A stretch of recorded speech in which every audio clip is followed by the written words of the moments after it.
brought friends with you as well. So what you're holding in your hand is our program for today, but it's also our enrollment information down here. Not only are we offering this class on Wednesdays, but we have a new section of the same class opening up in Encinitas on Tuesdays at the Encinitas Library. And so if any of you live in the Encinitas area and you want to sign up, we would love to have you. We are Tuesdays at 3:30 in Encinitas on, what is that street? What street is the Encinitas Library on? Cornish Drive. Cornish, thank you.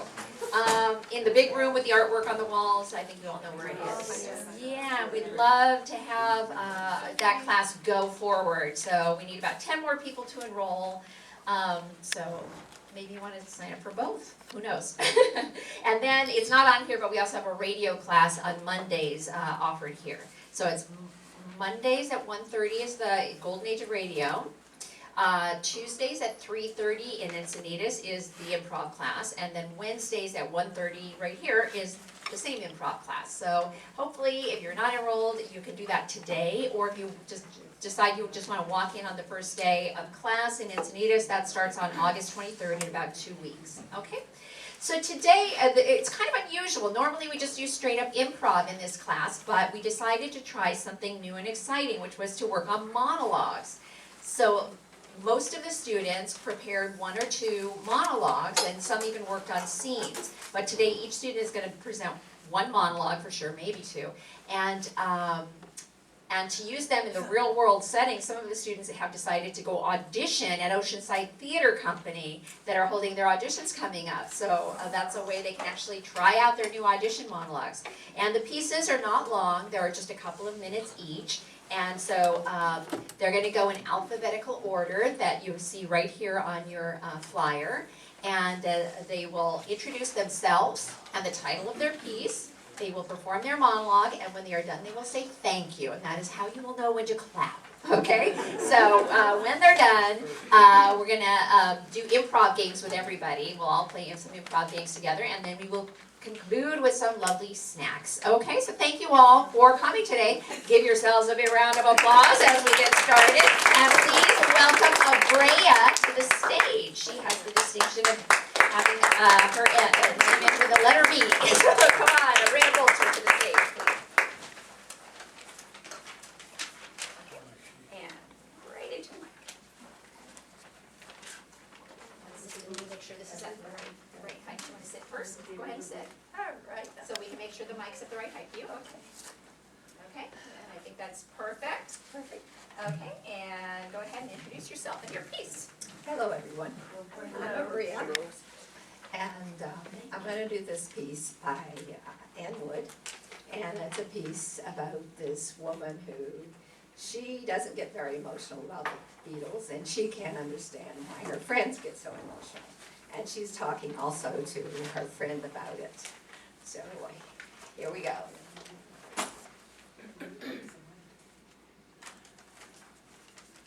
He said, I ruined the Beatles for him.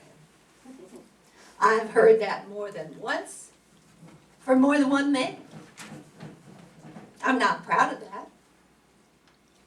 But on the other hand, I don't know why they let that happen in the first place. I mean, I would never give anyone that much power to completely destroy my listening pleasures. Then he said, every time he hears, let it be, he thinks of the time we walked hand in hand down the broad walk. I was barefooted, and a homeless man gave me a flower. I remember that. It's a good memory. But it's one that doesn't make me sad, doesn't make me have pain because of going to the broad walk or the loss of a summer love.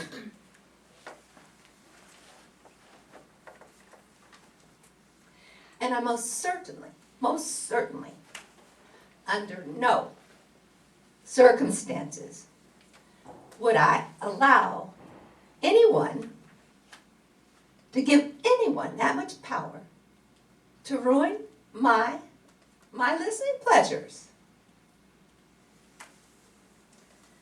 I mean, I'm a nostalgic. I'm a romantic. But I'm also a realist. And realistically speaking, the Beatles, they're mine. Thank you.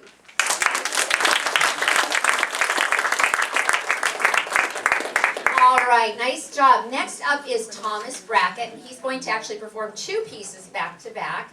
So there'll be a little costume change in between. And by the way, some people did elect to memorize, but they were not required to memorize at all. So it's more like a staged reading, if you will. Okay? And do you want the stool or no? Yeah. Yes, okay. Hello, my name's Thomas, and my first piece has me. I really don't want that. You don't? Move it, Do move I it. have to have it? You don't have to have it, but it's Thank you. okay. Right. My first monologue is by a man called Chen, who's the assistant to Mark Rothko. Rothko was a famous colorist and cubist painter in the 60s in New York. And he's a very opinionated chap. Ken, I am his assistant. I'm also a painter, and I'm also opinionated, but not nearly as vitriolic as Mark. Mark has just turned down a huge commission because it bores him.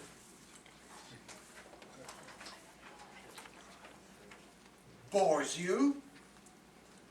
Bores you? You should try working for you for some time. The talking, will he never shut up? Titanic self-absorption of the man. Lord, the pretension. I bet there is not another artist in the world who tries so hard to be significant. You know, not everything has to be so important. Sometimes you want just a little landscape, or a still life, or a comic book, or a comic, which you might learn if you ever left this hermetically sealed submarine with all the windows blocked so that there's no natural light, because natural light is not good enough for you. Well, is anyone good enough to possess your art? Anyone? Thank you.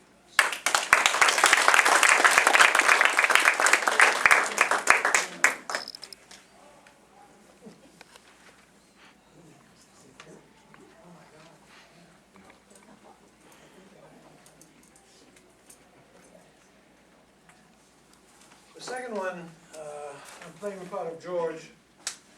I'm playing the part of Dr. Gibbs, who's the family doctor in the play Our Town, which is written by Thornton Wilder.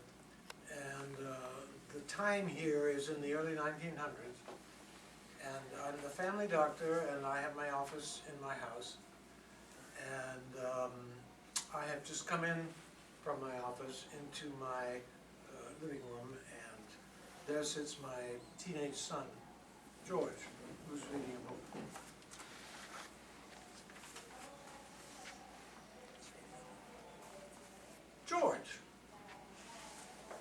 George, you know, when I was in my office this morning, I heard a funny noise. And what do you suppose it was? It was your mother chopping wood.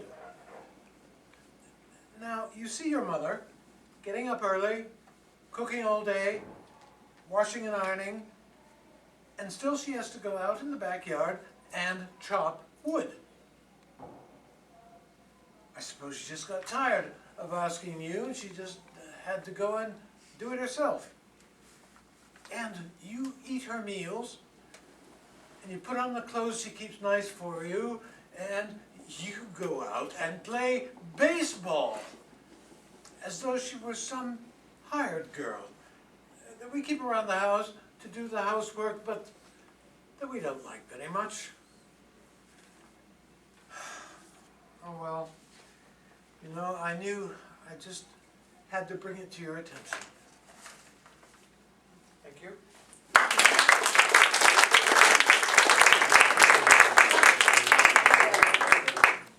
Next up is Nancy Chapin, and she will be performing 2 pieces? Yeah. 2 pieces. Yeah, and she will not need the mic either.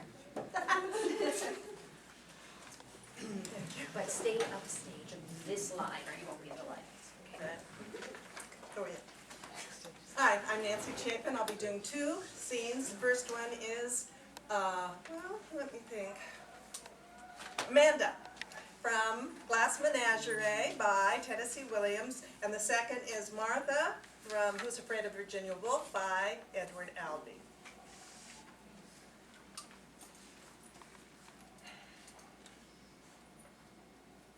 Ida Scott. This is Miranda Wingfield. We missed you at the DRA meeting Monday. I said to myself, she's probably suffering from that sinus condition. How is that sinus condition? Horrors! Well, heaven have mercy. You are a saint. Yes, you are. You're a Christian martyr. Well, I just happened to notice that your subscription's due to expire next month. Yes, it is. Just when that wonderful new series is coming out by Bessie May Hopper. Oh, it's so exciting. You remember when Gone with the Wind came out? Oh, nobody could go outside if they hadn't read it. That's all they talked about was what Scarlett O'Hara was doing.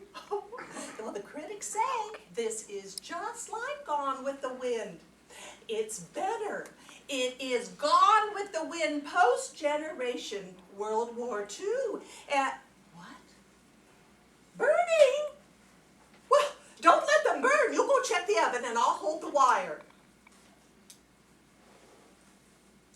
Heavens.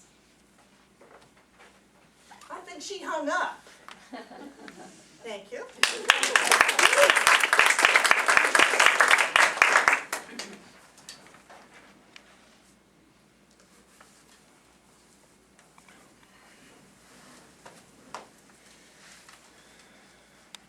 I stand warned. So I married the SOB. I had it all planned out. He was the groom. He was supposed to be groomed. He would take over someday. Very simple. First, he would take over the history department. And then when Daddy retired, he would take over the college. You know, that's the way it was supposed to be. You getting angry, baby? Huh? That's the way it was supposed to be. Very simple. And Daddy thought it was a good plan. Until he watched. For a couple of years. You getting angrier, baby? He watched for a couple of years. And then he began to think, well, maybe Georgie Boy didn't have the stuff. Maybe he didn't have it in him. You see, Georgie didn't have the push. He wasn't very aggressive. In fact, he was sort of a flop. A great, big, fat flop. Thank you.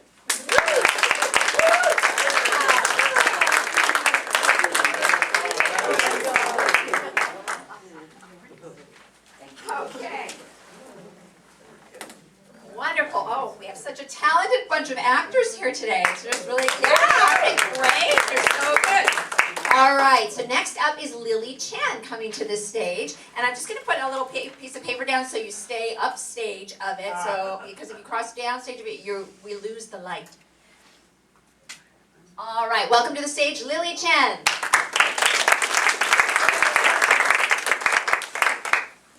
I would advise you all keep your eyes and ears closed.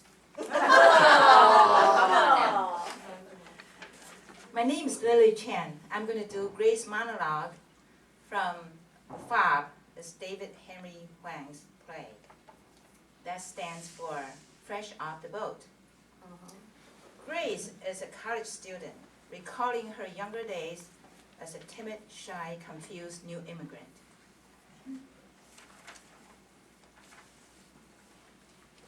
Yeah, it's tough to live in Chinatown. And it's tough living in Torrance, too. It's true. I hate being alone. When my mom finally could bring me to the US, I was already 10. I never really studied my English hard enough in Taiwan. So when I came, I was already 10. And I was pushed back to the 2nd grade. There were some Chinese girls in the 4th grade, but they were American born. So they wouldn't even talk to me. They just stayed with themselves, comparing how much clothes they had, and made fun of the way I talked. So I figured I'd better hang out with those white kids. You know, in senior high, I started bleaching my hair and hanging out at the beach. And you know, Chinese hair looks lousy when you bleach it. After a while, I knew what beach was going to be good on any given day. And I could tell who was coming by his van. But all these things didn't even matter to those Chinese girls. They just giggled and went on their dances. Then, finally, in the senior year in high school, I think that's how long it took for me to get over the whole thing. One night, I took Dad's car. I drove on Hollywood Boulevard, all the way from downtown to Beverly Hills and back on Sunset. I was listening and looking all the time with the window down, so I could feel like I was part of the city.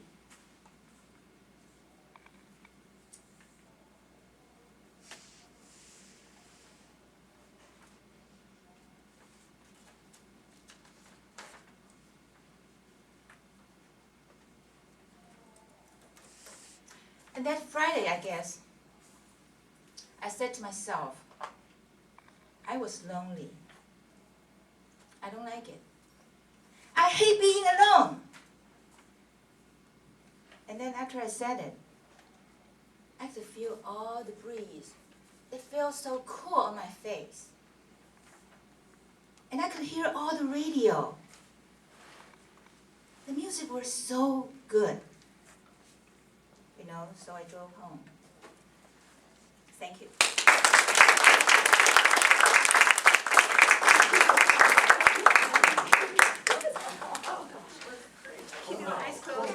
You know, this group is so wonderful. I gave them direction to follow, and it's so nice. They implemented the direction, and they were so open to taking suggestions, and it's just really wonderful to see that all put into practice. And yeah, such good work they're all doing. I just love it. Okay, next up, please welcome to the stage Sue Dixon.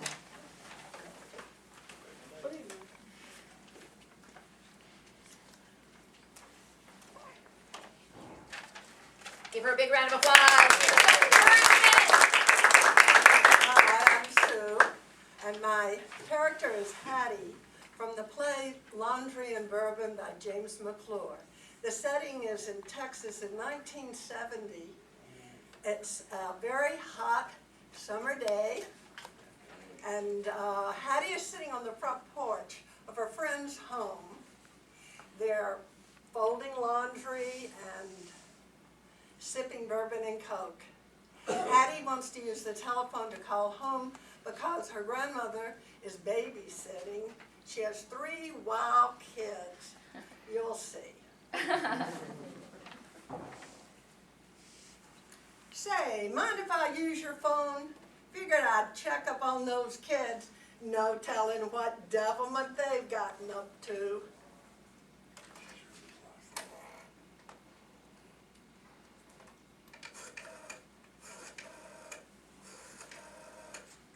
Everything's gonna be just fine, you'll see.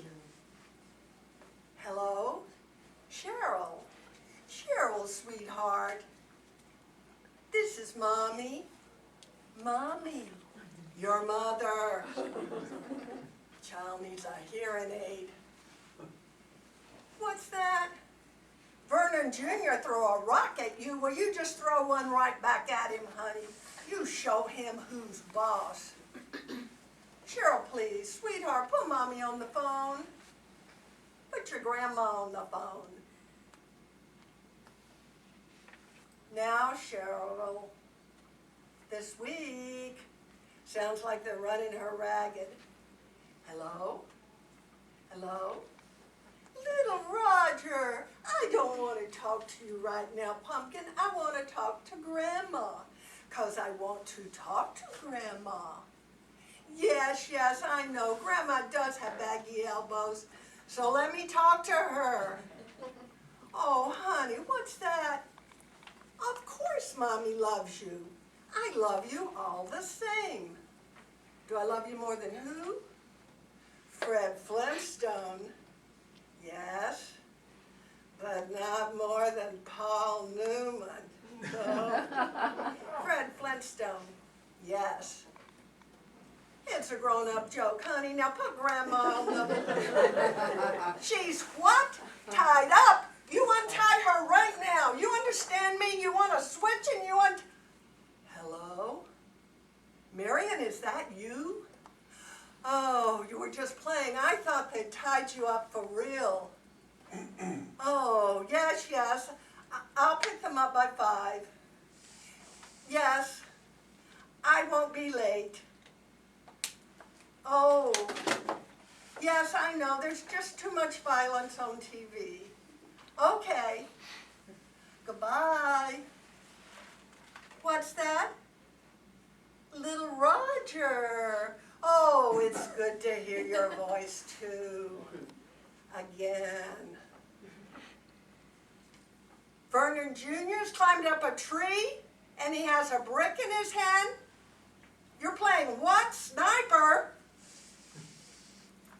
Oh, listen and listen carefully. Little Roger, under no circumstances or do you go under that tree. He has a brick in his hand and he's going to drop it right on your head. So don't go under the tree. Oh, okay, okay. Yabba-dabba-doo to you too. He'll go right under that tree. That child has no more sense than God gave a screwdriver. Thank you.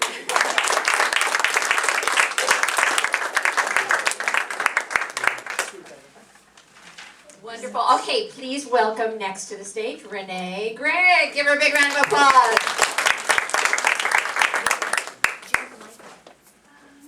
Okay. Hi, I'm Renae Greig, and I'm going to be performing a monologue from the play Reasons to be Pretty by Simon LaBute, and I am portraying the character of Carly. I'm very attractive. I am. I've always been this way, and it's really no great big deal.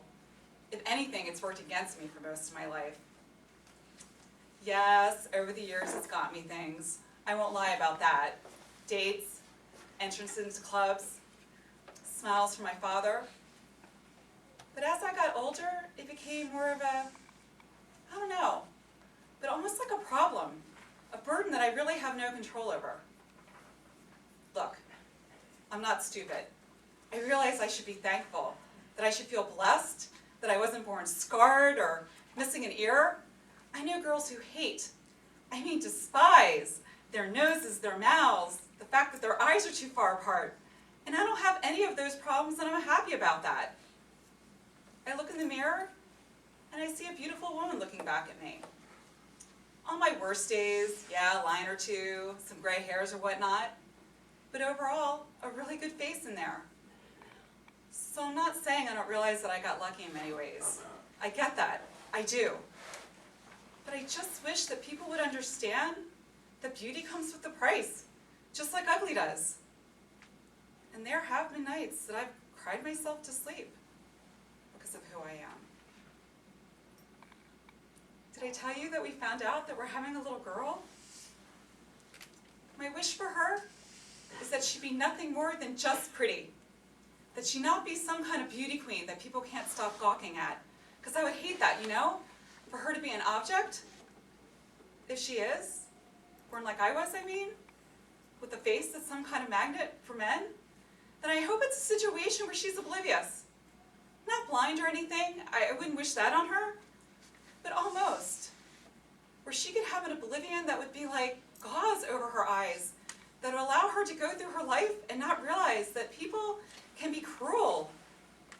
And not just in what they say to you, but in how they look at you, desire you, and almost hate you because of it. I'm sorry, I really did not mean to get all serious on you, but I do think about it sometimes.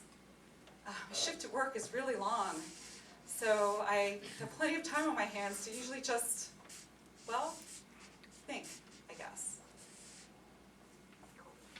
Thank you.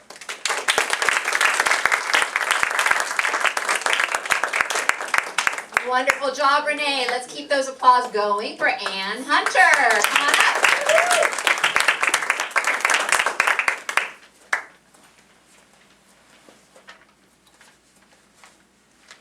Hi everyone, my name is Ann Hunter, and I will be performing a monologue from Bargaining, a screenplay by Kelly Powell. Hannah is an immortal, and she has been dating Ryan for a year and has decided to tell him the truth about her immortality and give him the chance to live forever.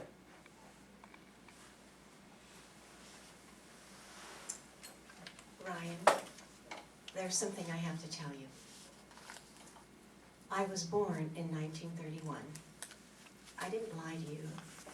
I am 23, and I've been 23 since 1954. I know. It's impossible, right? It's impossible to live forever. But sometimes they do.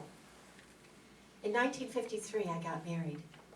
A few weeks after the wedding, I became very ill, and my husband took me to the hospital. They didn't know what was wrong with me after a week, and I was in so much pain. One night, a stranger came to my hospital room and said, "Janie, you're going to die tomorrow." That was my name then. That was the name I was born with. This man, this stranger, he offered me a chance to live forever. He said, "You can die tomorrow, or you can live forever. Stay young forever." Well, of course, my first thought was, that's the devil trying to tempt me. But then, of course, I don't believe in the devil. There are a lot of powerful beings on this earth, and the man created Satan, and God for that matter. My point is that this man offered me a chance to live, and I took it. I will live forever. I will never age. I cannot be harmed, not physically. I can't be hurt by bullets or knives or even explosions. I can't be hurt by diseases. For that matter, I can't even catch a cold.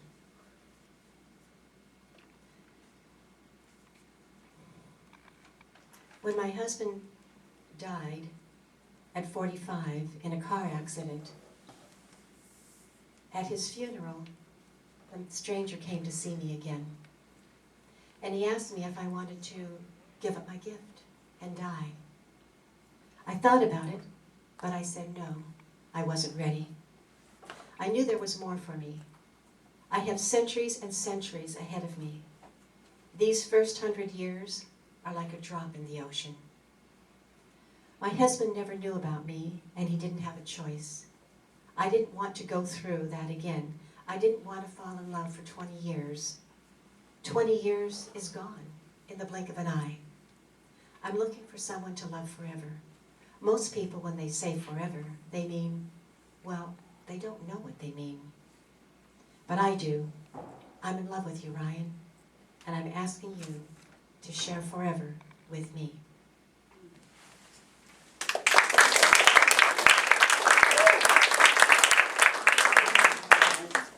Such an interesting variety of pieces. It's really fascinating. Please welcome next, Lisa Illiana.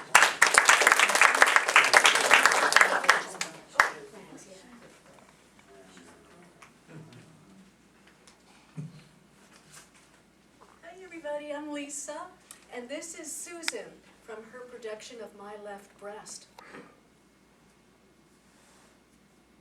Oh, wait a minute. Would you two just listen up right here, right now? Listen, my kid died.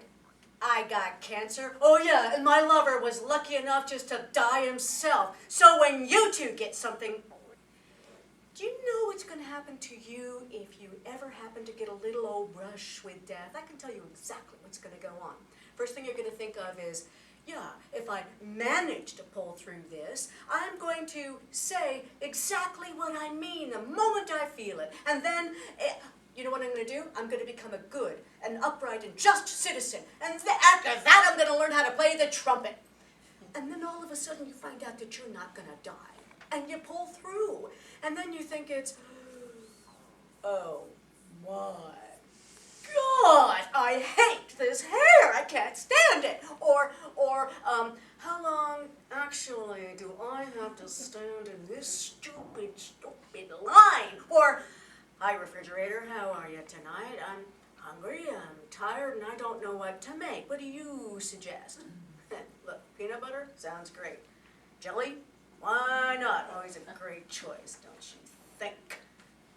You know what happened to me the other day? I was in this little old coffee shop, and I happened to hear this otherwise ordinary man talking to this ordinary lady about some sort of ordinary problem.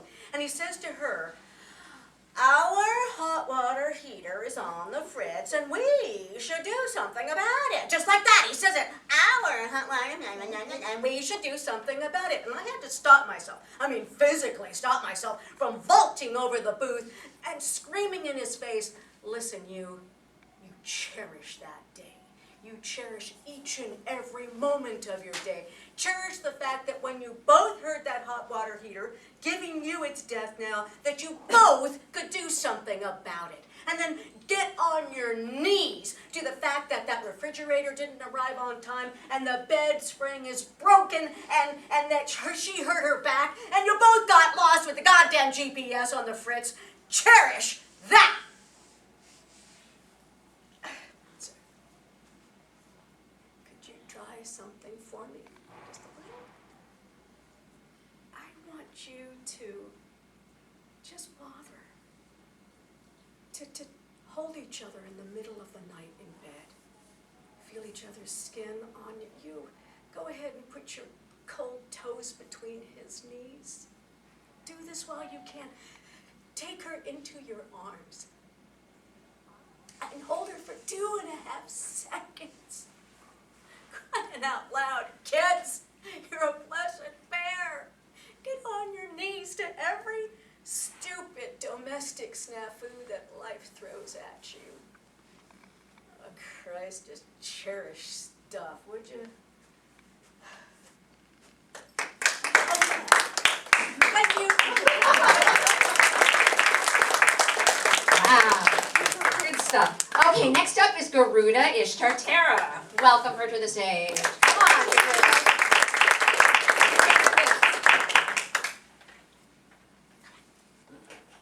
We work on mime here, so. Come on. There you go.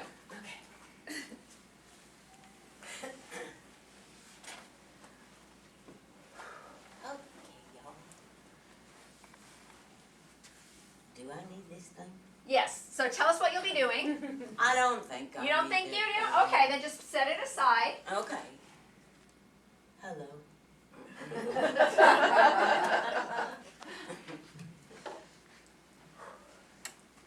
Hello, my name is Garuda, Ishtarterra, and I'm going to be performing Mrs. Webb from our town by Thornton Wilder. Mrs. Webb has broken the fourth wall. It's just before her daughter's wedding, and she's talking to you, the audience.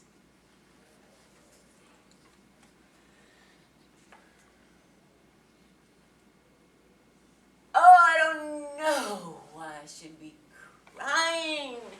There's nothing to cry about. Oh.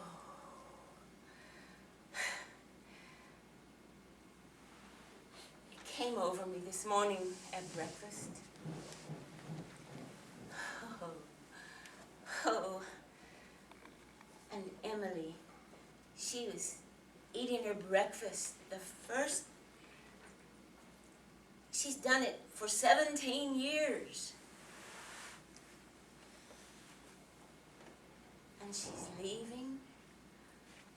She's leaving my house. Oh, I suppose that's it. Oh, and Emily? She suddenly said, I can't eat another bite. And she put her head on the table and cried. Oh my gosh. I have to say it. You know, it's cruel.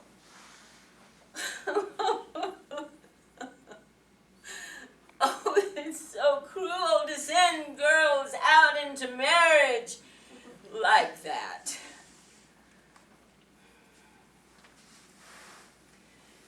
It's cruel. And I just couldn't say anything myself. I went into it blind as a bat myself. The whole world is wrong.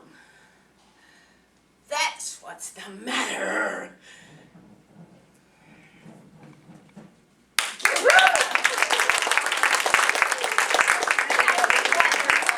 I don't know if you know this, but a lot of people have overcome stage fright and shyness, right? To get up here and do this, and it's a huge triumph, and we should celebrate them when they do such things. It's wonderful. And now, we all know and we love him, a very shy, retiring violinist himself. Please welcome Jordan Lawson to the stage.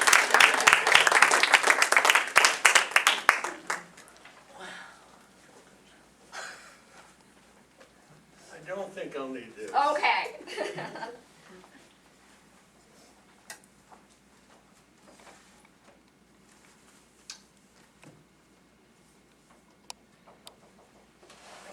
My name is Jordan Lawson, and my monologue is called Some Girls. I play the character of Guy by Neil LaBute. And I didn't memorize it, but I'll do the best I can.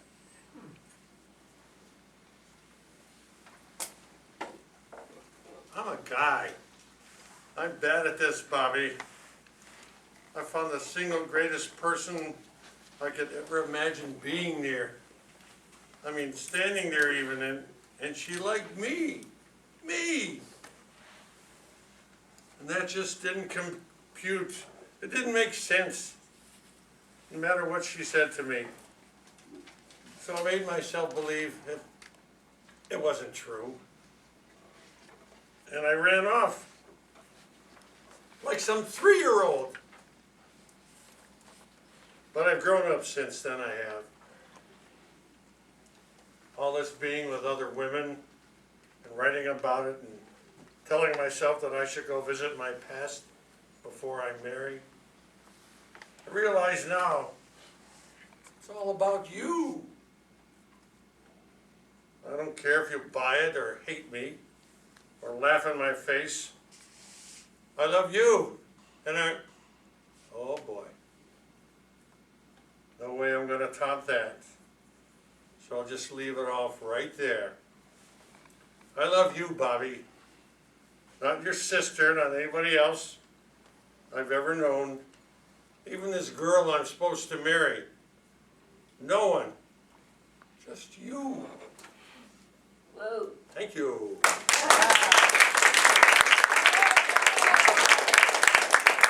Now let's welcome Judy, his better half, to the stage. Judy Lawson, everybody, give her a round of applause. Nope, okay, take it away. Hi, I'm Judy Lawson. I'm going to do a piece called The Fiddler, and I'm playing the character of Granny Goose. All right, listen up. This is a story about a famous fiddler from Russia named Boris Velinov. Now, Velinov played a violin for Stradivarius reasons. Now, you all know that a violin is a small stringed instrument which is tucked under the chin, much in the manner of a napkin. Of course, it's difficult to play a tune on a napkin. On the other hand, try to wipe your mouth with a violin. He was famous all over Europe, but Velinov was not satisfied. The only thing to do was to book an American tour. Yes, that was it. Tour America, the land of opportunity. Fame and fortune would be his. Velinov could tour America with his violin, no strings attached. He toured the leading concert halls and bowling alleys in famous cities like Secaucus, New Jersey. Then finally, he was booked to give a concert, you guessed it, in Carnegie Hall.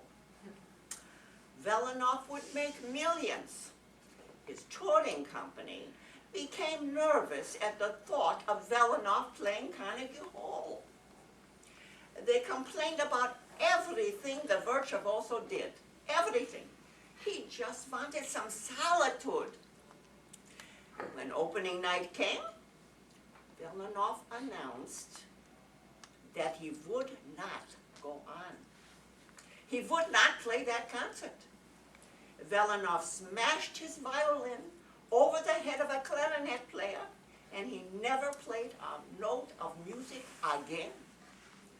So, this is Granny Goose bringing you the moral of the story. Always leave Velinov alone.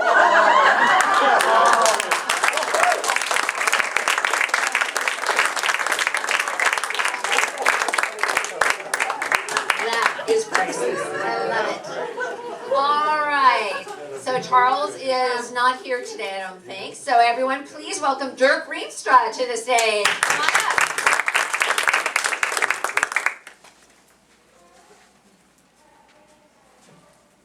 I'm not a gang member, she told me the truth. I did. My name is Dirk. I'll be doing a monologue from 100 Girls by Michael Davis. Character is Matt.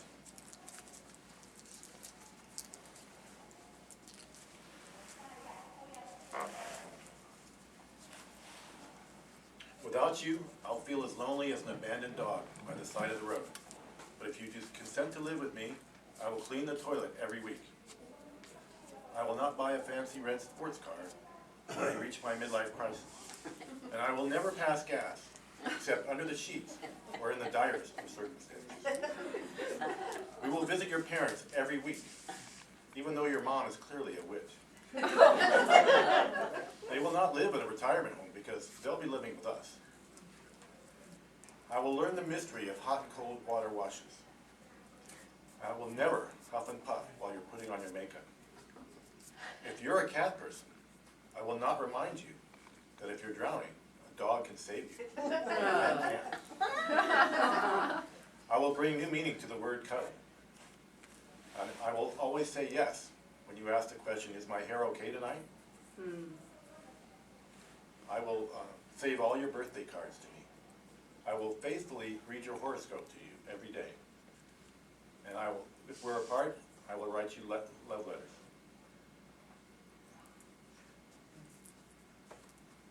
I will bring new meaning to the word cuddle.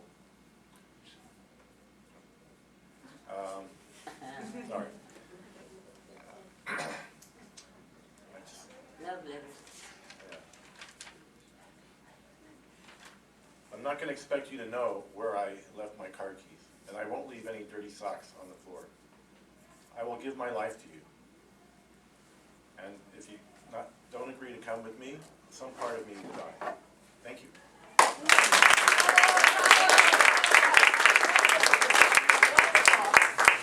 Dirk has many talents. I don't know if you know this, but at the last class we had a variety show, and he actually told jokes while juggling. It was amazing. Give him another round of applause. Next, please welcome to the stage the one and only Amiel Sharon.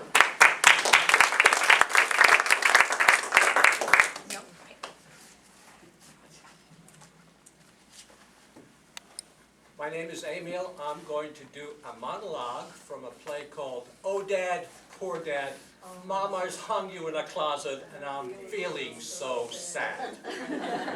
I'm going to play the role of a 17-year-old teenager who just, for the first time, saw a girl, and he's trying to explain to her why he built this telescope. You all see this telescope? Yes. Anybody not see it? No, that's there. So I built this telescope out of tubing and lenses. The lenses I had because my mother gave them to me so I could see my stamps better. She suspected that some of my stamps were fake, so she gave me these lenses so I could see them better. I have 1 billion stamps. And I actually found that 3 of them were fakes.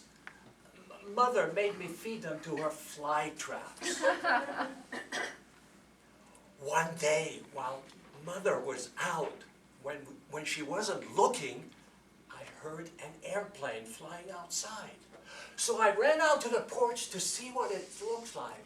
An airplane with hundreds and hundreds of people, hundreds and hundreds of people. And I thought to myself, if I could just see what they look like, the people sitting inside the airplane and flying. If just once I could see what they look like. So I built this telescope, just in case the plane ever came back again. The tubing I had from an old blowgun. The stamps were the ones that my mother gave me. So I built it, my telescope. And now I could see. I really could. For hundreds and hundreds of miles I could see, for hundreds and hundreds of miles. Only there was nothing out there to see. Mother said that was a lesson in life. But I'm not sorry I built my telescope. And you know why? Because I saw you.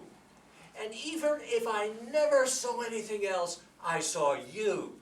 And I'm glad. Thank you.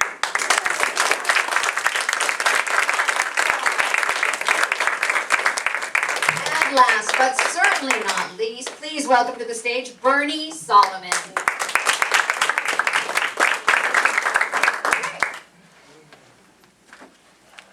Hi, I'm Bernie. I'm going to be portraying Tom Wingfield from Glass Menagerie by Tennessee Williams. You met my mother earlier today. Tom's father deserted the family years ago, and now Tom has to support his mother and sister, who's an invalid, so he does all the work, earns all the money for the house, which is never enough. In this scene, Amanda is criticizing him for not bringing home more money.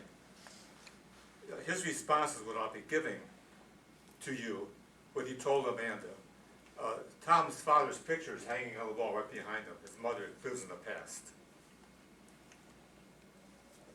Tom, excuse me, what do you think I'm at? Aren't I supposed to have any patience to reach the end of Mother?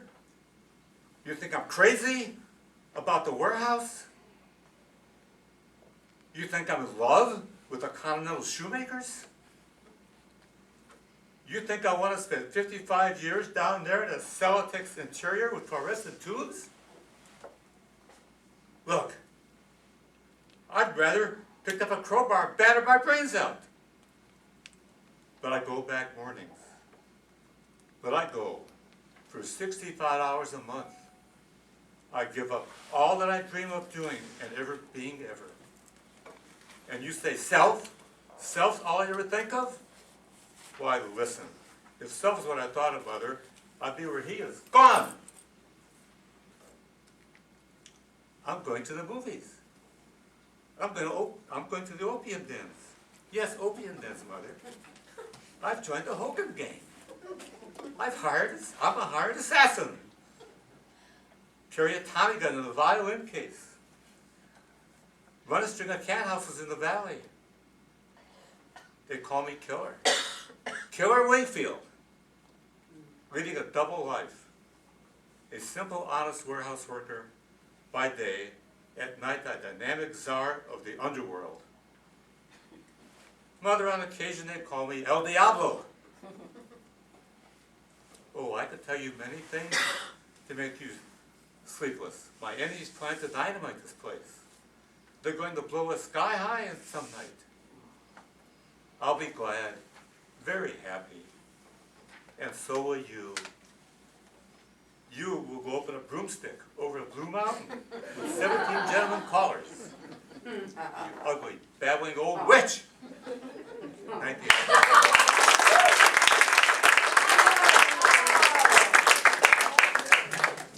Okay, everybody did such a great job. Oh, Evelyn wants to say something. I have a request. A request. Have you done ladies first for this class? I did do ladies first for this class, so. Do it Do it again. Oh my goodness. All right, well, I'll close by doing a monologue, but I want you to know that after I do a monologue, it's going to be an all play. And that means we're going to all do some improv games together. So right after I finish this monologue, we're going to play a little game called Prop Box. And what I'm going to do is get entire rows up on stage, and you're all going to stand with your back to the screen here. And then I'm going to hand you a prop. And it might be a bucket or a plunger or something of that nature. And what you have to do is step forward and give a one-liner to the audience using that prop as anything other than what it actually is. So, for example, if you had a bucket, you might say, oh, I'm so glad I brought my rain hat today, and put it on your head. Something like that. It can be anything in the wide world except a bucket. So hopefully that makes sense to you. So as soon as I finish this monologue, which I haven't even run through, thank you, Evelyn. That's fine. No, I'm happy to do it. It's good to keep in practice. Then we'll all get up and we'll play Prop Box. Okay? And guess what? I'm not going to use the microphone either. Hello, my name is Sherri Allen, and I will be doing a piece called Ladies First by Shel Silverstein. And some of you may remember the record album Free to Be You and Me. It was Marlo Thomas and Mel Brooks and Shel Silverstein, and it came out when I was a kid, and I loved it. And so Shel Silverstein writes lots of whimsical poetry for kids, and this is one that I use as an audition monologue, especially when I'm auditioning for children's theater. In fact, it got me a gig at Legoland, so where I worked for 3.5 years. So here we go. Have you heard the one about the little girl who was a tender, sweet young thing? Well, that's how she thought of herself. And this tender, sweet young thing spent a great deal of time admiring herself in front of the mirror and saying things like, I am a real little lady. Anyone could tell that. I wear lovely starched cotton dresses with matching ribbons in my curly locks. I wear clean white socks and patent leather shoes, and I always put just a dab of perfume behind each ear. Mwah.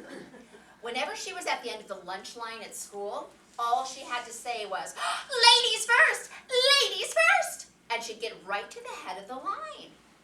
One day, she had a pretty good time of it, admiring herself in the mirror and getting to the head of the lunch line.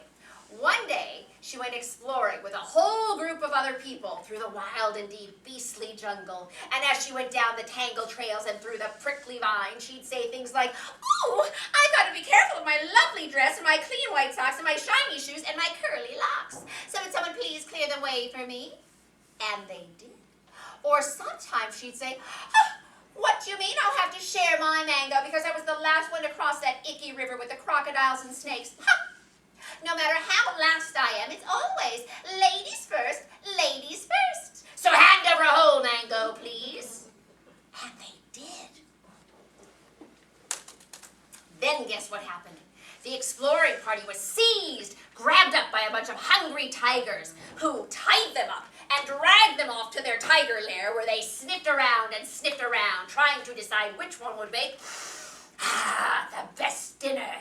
"Duh, how about this one?" said the tiger chief. "Nah, too bony," said the others. "Duh, how about this one? It's got a lot of meat on it." "Yeah, a lot of meat, but too muscly." "Duh, for heaven's sakes, would you make up your minds? I've never seen such a pack of picky eaters." "Duh, how about this one? Looks good. Ah, smells nice. In fact, I have never seen anything quite like it before. I wonder what it is." "Oh, I am a tender, sweet young thing," she said. "Ooh, far out," said the tiger chief.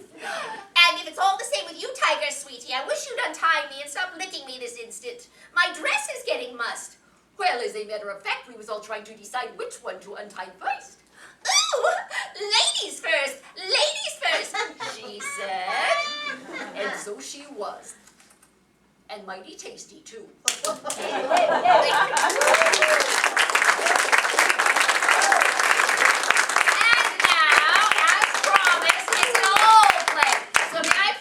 This first row, come on up, stand in a row along here. I'm going to hand you a prop. You have to step forward, use the prop and say one line to your audience, using the prop as anything other than what it actually is.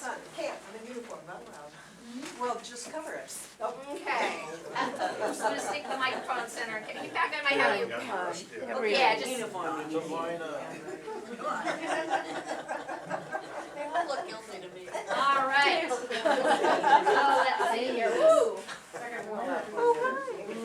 There we go. Where are you going, Evelyn? Get back up there. Okay. Yeah, I said go first row. Sandy, come on. Miss, can't do it? No? Not allowed to do it? Okay, not allowed to do it. All right, so the first prop is going to be a plastic rake. They may use this as anything other than a plastic rake. So you step forward, you say one line in character using this as anything other than a rake, all right? And why don't we just have you do the mic as well, okay? So, go ahead. Yeah. Well, I'll hold it for you. Okay, so go ahead and say something. Okay. Boy, I sure love being at this rodeo. Good, give her a round of applause. Excellent. And so, Sandy, you're next. Use the prop as anything other than. God, my back is just itching like crazy.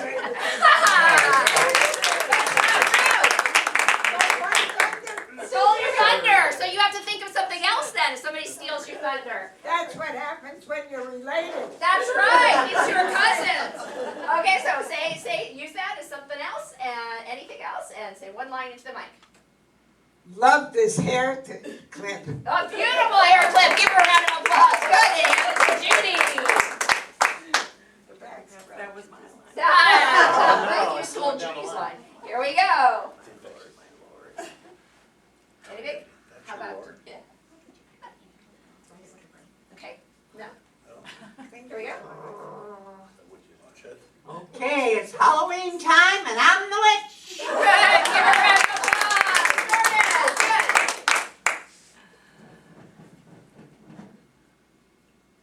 Good. I forgot the guy's name. Over the fence. Oh, yeah, the guy on the, what is the home? Tim Allen show. Wilson, okay. I never watched the Wilson, show. I don't either. Wilson. Why don't we do it the way I said so that it can be fixed properly? Okay, give her that. Sounds good to me. Okay, he says anything is other than remember way back in the old days, we used to call these pitchforks. Good, excellent, give a round of applause, Polly. And it's gonna be a home run! Awesome, give them a round of applause, have a seat, we're gonna have this row up, look at you too. And since it's a small row, we'll also have Nancy's row up. So join this row, Nancy, and your entire row. And if you get stuck, she'll help you. Come on, Candace, let's go. Come on, get up there. Yeah, well, then through the stage, back up against the wall here. Oh, I may start at the other end, you know. Just to stay in the light, it doesn't have to be there. Okay. Look at that one. It's so tempting me to start at the other end, but I won't. Okay. Anything other than a giant fly swatter. Okay? Just step forward, say one line using that.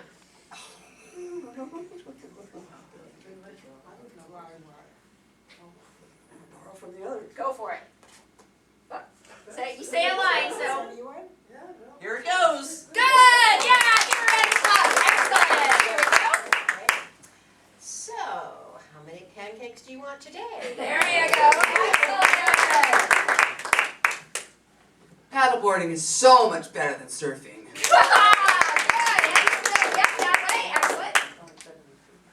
Who spilled all these popcorns? And to Marilyn. I need to put in a better screen. I can barely see.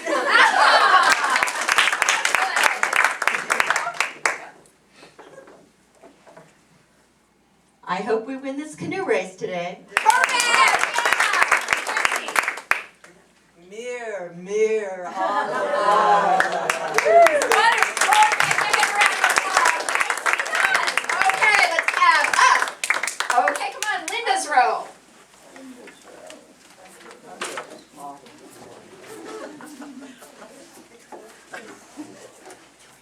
I sense that.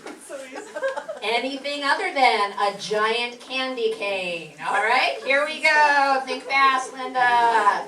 All right, take it away. There we go. Chocolate. Good. Okay, Renae. 101 trombones. Excellent. Lisa. Wonderful. Sue. Come on, get her off the stage. Cindy. This is the worst umbrella ever. Stand there and give me your money.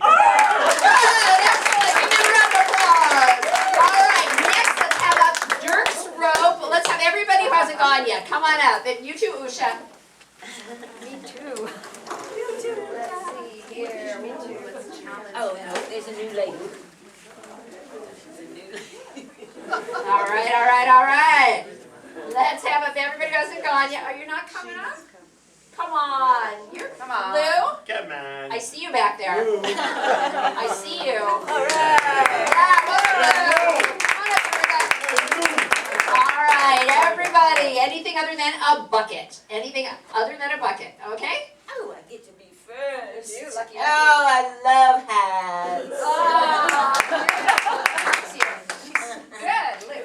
Oh, this is a great stool. Oh, it's too low. I can't. Low stool. Amiel. Oh, boy, this is gonna be a big drink. Good, Bernie. I wish they had a bathroom in this place. You had to go there. Okay, Usha. She doesn't need it. Okay, go ahead. Well, it's such a good purse, man. I don't even have to zip it up. I can just throw things in there. Beautiful. Yay. Nice purse. I love it. Dirk. Hello, can you hear me? Good. Abrea. This is my bucket necklace. Bucket. Necklace. Can't be a bucket. Oh, Yeah. this is my necklace. Okay, it's a necklace. Good. I'll take that. Thank you. Give them a round of applause. Nicely done. All right, we're going to play another game, and we have a little more time left. So we're going to play a game called A duck goes into a bar. Actually, it's a blank goes into a bar. And so this one is another all play. I asked for an audience suggestion, could be anything. So if it is a duck, you step forward and you give one punchline. Duck goes into a bar, duck says, hey bartender, put it on my bill. Or a horse goes into a bar, bartender says, why the long face? You know? Okay, so you just have to come up with a punchline for whatever the thing is that walks into the bar. Okay, so row number 1, you're up again. Come on up. A blank walks into a bar. So audience, shout out some suggestions. A what walks into a bar? A giraffe. A giraffe. This is going to be a giraffe walks into a bar. So one, you're going to step forward and give it one punchline. A giraffe walks into a bar. What could? What a horse. So one punchline could be the bartender or the giraffe that has the punchline. So here we go. Giraffe walks into a bar. How many beers do you want, giraffe? Tell me how many. Giraffe walks into a bar and says, I'd like a tall drink, please. A giraffe walks into the bar and says, set him up, Joe. Yes! Into the mic. Giraffe walks into a bar, and the bartender said, why the long neck? Giraffe walks into a bar and says, I'm so sick of looking down at everybody.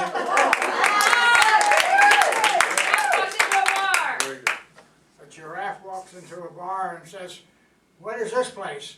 A zoo? A giraffe walks into a bar and he says, what's your cut for a sore throat? My second group up. Come on, Ro. You too, Lily. And plus Nancy's group. Up you come. Audience, a what? A blank walks into a bar. What is the blank? Elephant. Jackson. Oh. A what? A lion. I kind of tried. Okay, a lion walks into a bar. A lion walks into a bar. Could either be the lion says or the bartender says. A lion walks into a bar. Here we go. A lion walks into a bar. What's the main drink here?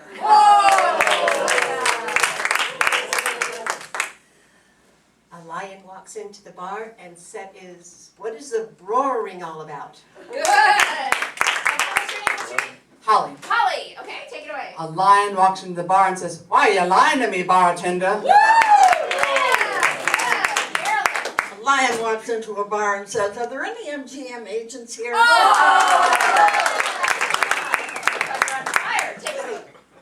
A lion walks into the bar and the bartender says, who's your main squeeze? Lion walks into a bar. Lion walks into the bar and says to the bartender, you got something to curl my hair? Very good. Lion walks into the bar and asks everybody, do you know what happened to my Energizer bunny friend?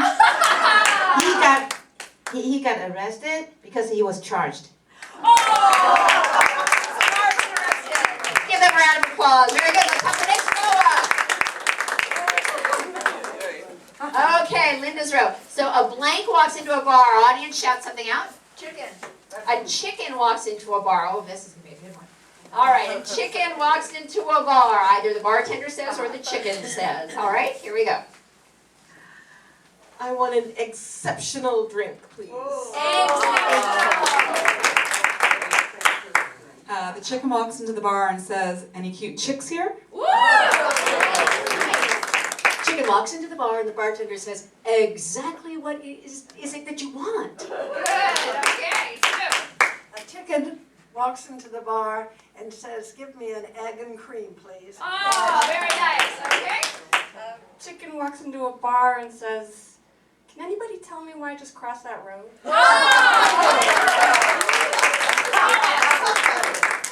Chicken walks into a bar and says, I'm not a chicken, I'm an eagle. And that's no yoke. Give them a round of applause. And now let's have our final row. Everybody who has not been up yet, come on up. And audience, shout out. A blank walks into a bar. What is the blank? A cat walks into a bar. Nice. A cat walks into a bar. Think fast. Think fast. Oh, Garuda's hiding. Okay, here we go. All right. A cat walks into a bar. Can either be the cat says or the bartender says. Take it away, Amiel. A cat walks into a bar and says, why are so many meows here? And the bartender says, shut up. Okay. Bernie. Cat walks into the bar and says, I need some catnip. Good, Garuda. Cat walks into the bar and says, meow. All right. Obviously, that's what the cat would say. Good, Lucia. A cat walks into the bar and says, I want a Kahlua with lots of milk in it. Oh, nice. A cat walks into the bar and the bartender says, what kind of milk would you like? Yeah, very nice. Abrea. Cat walks in the bar and she says, I'd like a green-eyed drink, please. Ooh, I don't know what it is, but I want a green-eyed drink. Dirk. Cat walks into a bar and the bartender says, I'm sorry, but this is not a cat house.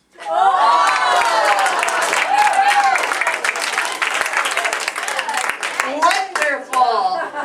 Okay, and the last game, because we want to have time to have our little reception here, the last game we're going to play today, I'm going to give you a choice. We could do another all play, we could do machines, or we could play acting freeze tag. And with acting freeze tag, it's not actually running around and tagging each other, it's tagging into a scene where you have to start a new scene. Actually, let's do a little acting freeze tag just to show our new people what that is. If you've never played acting freeze tag, let me have up on stage. Let me have up on stage Judy and Linda. Come on up. Okay, so what I'm going to ask them to do is a little Tai Chi. They're just going to do some slow movement until I yell freeze. Okay, and so ready, little Tai Chi, and 1, 2, go, move, move, move, and freeze. Good. Okay, so looking at this audience, this could be anything. So we're just going to teach them how to think about this. What kinds of scenes might it lend themselves to? What could they be doing here? Trying to catch something. So trying to catch something. What are some other ideas? Begging for life. Hanging laundry out. What else? Begging for life. Begging for life. Someone could be begging for their life. Any other ideas? Robbing somebody. Getting robbed. Okay, so She's handing her fireworks and she's getting ready to throw them. oh, getting ready to throw some fireworks. So it could be anything. So what happens is one person in the scene initiates the scene, and that means they have to, in the first line of dialogue, let the other person know who they are to each other and what it is they're doing. Not through saying, I'm your mother and we are doing this thing, but saying something like, honey, can you help me hang the laundry? You know, something like that in character. And the other person accepts whatever is given, and so it's known as an offer. Whatever is offered, they accept that and they go with that premise. And you have to keep it physical, keep it moving. And at a certain point, organically, an audience member yells freeze. And they just hold whatever pose they're in. And that audience member tags out either person, initiates a new scene, and on it goes. Okay, so you can be whatever you want. And Judy, I'm gonna let you initiate this scene. So you have to justify these poses. They can't just come out of nowhere. It has to sort of lend itself towards both poses. So ready, Judy, initiate. So there were supposed to be other people here helping us do this, Okay, so wait, we'll freeze. So first of all, I kind of see what you're doing there, but she doesn't know who she is to you and what it is you're doing. So go back, and she's going to do it again, but she's going to let Linda know who she is and what they're doing. Like, hey sis, great square dance we're at, or something so that she knows who she is and what their relationship is. Ready, go. You know what, sis? There were supposed to be other people pulling this thing with us. And She doesn't know what the thing is. What's the thing? We don't have this rope. This rope is so heavy, and we don't have anybody helping us. Okay. It's ridiculous. Where are all our friends? I don't know. Oh Why my don't you just God. pull with me, and if you do it at the same time, maybe we'll move this line. Gosh. And freeze. Okay, and so with the scene, and there being a great example to us here, the dialogue has to go back and forth. twice, let's say. So there has to be an exchange of dialogue before the next person can freeze the scene. Another great suggestion for these scenes, or rule really, is don't ask questions to your partner, make statements. So never get up there and say, who are you and what are we doing? You have to just make statements. You're my brother and we're digging a hole. Just make a decision and the other person will go with it. Okay, so keep the scene going about pulling the rope, and then I'm gonna have Lisa freeze you and tag in. God, this is hard for just the two of us to do, my God. Freeze. Good. So freeze, and she's tagged down Judy. Lisa's going to initiate a new scene having nothing to do with a rope and nothing to do with that being her sister. But she's going to have to let Linda know exactly what's going on. And go. If Mommy finds us in this tree, I'm gonna blame it all on you. Oh, shh, there's Tommy. Linda, respond. You have to say dialogue. Okay, but I need to go to the bathroom now, so What? You are the stupidest person I know. Oh, just because you're older than I am. Freeze. Good. That was so good because not only give them a round of applause first. Well, stay frozen. But she added on to the scene. So not only are they in the tree, but now she has to go to the bathroom, right? So it's great to add on to the scene. So we call that yes and. Yes is accepting the given circumstances, and I have to go to the bathroom, right? And is adding to the scene. Okay, so I'm gonna say, Renae, you have to tag in. So she can decide to choose tag out either person based on their poses. And go. Okay, so this is what's gonna happen. I'm gonna have you go out long, and I'm gonna throw like a pass so you get the touchdown, okay? Okay, but she doesn't know, you haven't told her who she is, so she doesn't know how old she is, if she's a male or a female. She doesn't know if you're her mom or dad or friend or coach. You have to give her more information. Okay, you need to win this game, okay? I'm so happy you're playing with me. It's great to be playing with my son. Okay, son, go out. Go You long. ready? Yes, go long. You ready? Okay, here we go. I got it. Run! The other way! No, the other way! And freeze! Good! Excellent! Stay frozen. Very good. Yeah, give him a round of applause. And let's have Oric tag in. Come on up, Oric. It's an all play. Okay? So Oric's going to tag out either person, and he has to initiate a new scene. Okay, so he's tagged Renae. He's going to take her pose, her exact pose that she had. I'm sorry, Mr. Smith. All right, and he's going to initiate a new scene. And go. Honey, I caught you again. Went shopping again. And what did we hide in here? Are you hungry? Would you like some popcorn? I have a beer. I bought some beer too. Beer 2. A beer. Beer 2 or beer 1? Both beers. Well, I'll have beer 2. Put 2 beers. Yes. Don't go in this. And freeze. Good. All right, so let's Hurry up see. for my pants fall. Let's have Thomas, come tag in. It's $5 if you tag me. But Lisa's been up there a really long time. Thomas gets to decide who to tag. So he's going to tag Lisa. He's taking the exact pose, and he's going to initiate. Wait, not yet. Now he's going to initiate a new scene, letting Oric know in the first line who they both are to each other and what it is they're doing. And go. Okay, George, you're a good pupil, but I want you to try the high jump one more time. Okay. And I'm gonna help you. Are you ready? I'm ready. All right, here we go then. 1, 2, 3, go! Freeze! So he's the high jump coach, all right? Good. Okay, stay up. Now, nobody move. Dirk, come on up. Dirk's going to tag out either person based on their pose and initiate a new scene. You're off the hook, Oric. Okay. Now, Dirk, you have to let Thomas know in the first line who you two are to each other and why you're posing this way. Okay, so take that exact pose and say it real loud so that Thomas can hear you, and go. It's so much fun being in the Olympic toboggan team. I really enjoy, Dad, that you're with me on this. You know, I get sort of tired of sitting behind you all the time. Keep it going. Why don't you let me sit in the front? I'm awful cold. I think I need to put on more clothes. Okay, keep it physical and keep moving, Dirk. You get up. We gotta get this next curve. I don't want to do it. And freeze. Okay, good. Let's see. So now I'm going to have one of our newcomers tag in. You laugh, so you're in. Tell me what's your name? Holly's in. So Holly, you can tag either one of them and initiate a new scene.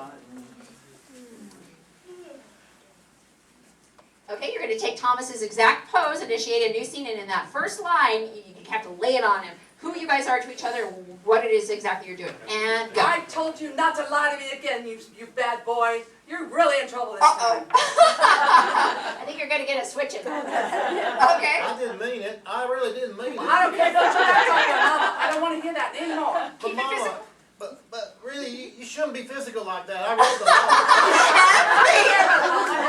Freeze, good. Now we're going to keep her up here. So because this is great. So someone's going to come up and just tag Dirk so she can try another scene. So I'm going to get, let's see here. How's about Bernie? You're in.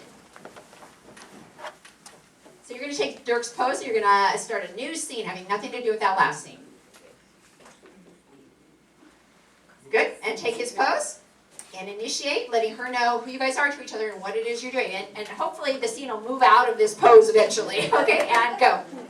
I'm in this position too long, I can't get up. Would you like some help? Oh, please. Now she doesn't know who she is to you. You have to lay it on her. Tell her who she is. Is she your mom, your nurse, your sister, your who? Tell her. Call her by name. Nurse, help me. Good. Okay, come on, let's just take it slow now. It's okay, just be easy. No, it's okay. Now just take one step after another. That's Good. enough. All right. That's enough? Okay, good. And give them a round of applause. Good job. Okay, wonderful. So that was actually really good. You in the class. Okay, so Bernie, we're going to go ahead and stop right there so that we can all have time to enjoy these snacks. How about that? So first of all, let's take a bow. Give Bernie a round of applause. And applause to all of you. Really nice work. So once again, on your flyers, the enrollment information for the fall semester. And not only do we have the Wednesday improv class here, but we have a Tuesday improv class in Encinitas. It's a little later in the day if that one's better for you. We also have the Monday radio class. They're all fun performance classes with great groups of people, as you can see. So I encourage you to enroll today at the desk if you can. And if not, just show up on the first day of class and you can enroll then. In the meantime, let's open it up and let's have some snacks. Thanks everybody for coming. You're all doing such a wonderful job.